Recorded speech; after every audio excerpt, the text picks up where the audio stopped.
With Cindy Upton, she's going to talk about the Catholic Charities of Central Louisiana recently awarded a 3-year vaping and tobacco cessation grant with the Charities Foundation. Thanks so much for joining us today. Thank you so much for having me. Absolutely. So just talk about the program itself and kind of what this does for the community. Sure, absolutely. Well, first of all, just an overview of Catholic Charities. Catholic Charities has 3 main pillars, and one is disaster relief, one is basic needs, and one is mental health. So this program falls under mental health.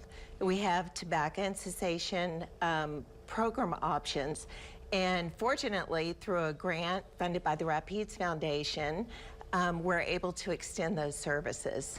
Gotcha. So we are extending in the school systems in Central Louisiana. Absolutely. So I'm seeing youth and adult sessions available. What can you walk me through some of these tobacco, vaping and tobacco cessation, I guess, programs? Sure. The 2 primary ones we have for youth are through the American Lung Association, and one is called In Depth, and it's more of an educational program. Okay. It was designed for kids as an option, or youth, students who were caught in violation of school policy. And so if they were vaping, this was an alternative to suspension. It's a wonderful program. We actually have it going in Grant Parish. Okay. The other one is called NOT. It's an acronym for Not on Tobacco. And that can be a standalone program for cessation, but it also has an educational component. And we're working some of that too in Grant Parish and have done NOT with students in Rapides Parish as well. Absolutely. So the Rapides Foundation basically awarding this grant. What can you tell me about what this grant will do for the community once it's implemented? We hope that it will have long-term impacts. Our goal is to build infrastructures in schools so that it will be sustainable, and that it provides students not just education but an opportunity to learn how to quit. And again, we hope that it's a long-term impact for the community. Absolutely. So when you look at tobacco, when you look at vaping across the country, right, it's more of a younger generation kind of thing. Why is it important to target the youth and young adults in this initiative?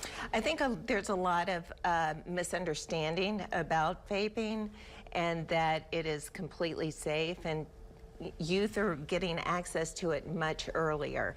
Louisiana is the 3rd highest in the nation. Our rates are higher than the national average. So what we would like to do is in our little corner of the world, be able to bring some of that down as best we can. Absolutely. And now as we see the QR code on the screen, walk me through what that looks like. So that should bring you to our Catholic Charities website, and you mentioned adults. We do work with adults as well for any kind of tobacco, and it will bring you to an adult or a youth button, and you pull it and register, and it comes to us, and we will make contact with the individual. Absolutely. So I guess my final thing for you, how important will this be for the community of Central Louisiana? I think it's very important for the community of Central Louisiana. Our youth are our future, and I think it will make an impact in schools and hopefully reduce those rates. Absolutely. All right. Well, Cindy Upton with Catholic Charities of Central Louisiana, thanks so much for joining me today. Thank you. I appreciate it. Absolutely.